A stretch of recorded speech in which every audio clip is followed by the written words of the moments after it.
Hello दोस्तों, कैसे हैं आप लोग। आज हम बात करने जा रहे हैं रिसर्च पेपर यानी शोध पत्र लेखन के बारे में। दोस्तों, आप में से बहुत लोगों को नहीं पता होता है कि शोध पत्र कैसे लिखें, तो उसके बारे में आज मैं आपको बताने जा रही हूँ। दोस्तों, जब आप लोग पीएचडी कर रहे होते हैं तब आपको अपने टॉपिक से संबंधित विषय पर 2 रिसर्च पेपर लिखने होते हैं और उनको 2 पत्रिकाओं में प्रकाशित कराना होता है। यह अनिवार्य होता है आपको पीएचडी डिग्री अवार्ड होने के लिए। तो उसके लिए आपको 2 रिसर्च पेपर तो लिखने ही होते हैं। इसके साथ साथ आपके जितने भी शोध पत्र प्रकाशित होते हैं उसका स्कोर आपके एपीआई में जुड़ता है, जो आपके लिए आगे काफ़ी फ़ायदेमंद होता है। तो इसलिए शोध पत्र लेखन काफ़ी महत्वपूर्ण विषय है। आइए देखते हैं कि आप लोग एक अच्छा शोध पत्र कैसे लिख सकते हैं। तो सबसे पहले आपको विषय यानी टॉपिक का चुनाव करना होता है, जिस विषय पर आप शोध पत्र लिखने जा रहे होते हैं। कई बार हम लोग सेमिनार, जिसको संगोष्ठी भी बोलते हैं, उसमें जब सम्मिलित होते हैं तो वहाँ पर पहले से विषय निर्धारित होता है, उसी पर आपको शोध पत्र लिख कर के ले जाना होता है। और कभी कभी हम अपने विषय से संबंधित, अपने रिसर्च टॉपिक से संबंधित विषय पर शोध पत्र लिखते हैं। तो पहले आपको निर्धारित कर लेना होता है कि किस विषय पर आप शोध पत्र लिखना चाहते हैं। तो जैसे मैं आपको दिखा रही हूँ, ये है श्रीलाल शुक्ल के उपन्यासों में राजनीतिक चेतना। ठीक है, तो इनका जो शोध है वो श्रीलाल शुक्ल के ऊपर है, तो ये इनके विषय से संबंधित है। तो सबसे पहले आपको एक शोध रिसर्च पेपर का एक शीर्षक बना लेना होता है। उसके बाद में फिर लिखने का जो तरीका होता है, उसके लिए सबसे पहले आपको क्या करना होता है, आप अपने टॉपिक से संबंधित कुछ किताबों का अध्ययन करिए। आप लाइब्रेरी में जा सकते हैं और आपके पास जो भी पुस्तकें होती हैं उनको आप पढ़ लीजिए। अपने दिमाग में एक अच्छे से पहले से क्लियर कर लीजिए कि आपको क्या लिखना है और उसका क्या निष्कर्ष निकल कर के आएगा। तो एक रूपरेखा आपको बना लेनी होती है। उसके बाद में आपको जो लिखने का तरीका होता है उसमें कम से कम 2500 से लेकर के 3000, 3500 तक शब्द आपके शोध पत्र में होते हैं।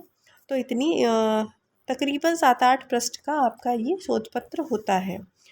तो ये तो हो गई आपके शब्द सीमा की बात। उसके साथ में आप कैसे लिखेंगे, अगर आपके पास कोई भी सामग्री नहीं है तो आप शोधगंगा का उपयोग कर सकते हैं। शोधगंगा साइट के बारे में मैंने आपको पहले बता रखा है, इससे पहले जो वीडियो आपने देखे होंगे उसमें बताया है मैंने।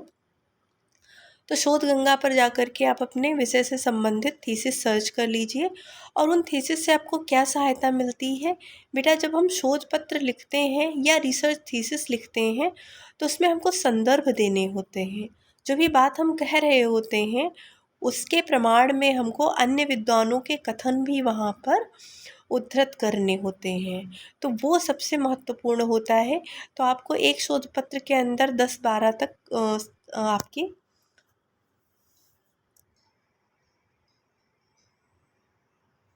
संदर्भ होने चाहिए। तो सबसे पहले आप अपने मतलब के 10-12 संदर्भ नोट कर लीजिए। 10-12-15 तक संदर्भ आप नोट कर लीजिए। रूपरेखा अपने मन में बना लीजिए। उसके बाद में फिर क्या होता है, सबसे पहले आप लिखते हैं शोध सार। जब आप किसी सेमिनार वगैरह में जाते हैं तो वहाँ भी आपसे शोध सार मांगा जाता है।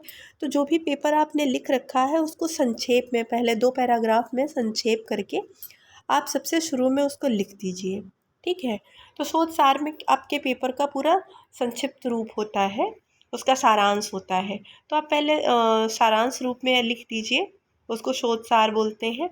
उसके बाद में क्या लिखना होता है आपको, बीज शब्द यानी कीवर्ड्स। बीज शब्द वो होते हैं जो मुख्य शब्द होते हैं आपके शोध में प्रयोग किए जाने वाले। ये आपका जो शीर्षक होता है उसमें भी प्रयोग किए गए होते हैं। और ये ऐसे बीज शब्द होते हैं जो आपके शोध से संबंधित होते हैं। तो उनमें से आपको 10-12 कीवर्ड भी लिख देने होते हैं। जैसे आप देखिए इसमें लिखे हैं श्रीलाल शुक्ल, राजनीति, आज़ादी, राग दरबारी, पहला पड़ाव। ये सारे कीवर्ड आपको इसमें रिसर्च पेपर के अंदर प्रयोग किए हुए आगे मिलेंगे। तो उसी में से इम्पॉर्टेंट आपको ये बीज शब्द लिख देने होते हैं। उसके बाद में फिर आप आते हैं शोध पत्र लेखन पर। तो सबसे पहले आपको प्रस्तावना लिखनी होती है। जैसे आप निबंध लिखते हैं तो उसमें सबसे पहले प्रस्तावना लिखते हैं, वैसे ही आप अपने शोध पत्र की प्रस्तावना पहले लिखिए। उसके बाद में थोड़ी प्रस्तावना लिखने के बाद आप उस पर मुख्य बिंदु, मुख्य विषय पर आ जाइए। और मुख्य विषय के बारे में लिखिए। बीच बीच में आपको संदर्भ दे देने हैं और उसको निबंध के जैसे ही अच्छे से लिख देना है। ऐसा लगे कि आपने 10-20 पुस्तकें पढ़ करके विभिन्न संदर्भों को अलग अलग माध्यम से एकत्र करके और पूरी तरीके से रिसर्च करके उस विषय के बारे में सब कुछ जान करके फिर आपने वो पेपर लिखा है। तो ऐसे आप पेपर लिख दीजिए। और संदर्भ सूची लिखने के बारे में आपको पता ही है कि पहले आप संदर्भ लिख देंगे और विद्वान के कथन का वहाँ पर उदाहरण दे देंगे। उसके बाद नंबर 1 डाल देंगे, फिर नंबर 2, नंबर 3 ऐसे कर देंगे।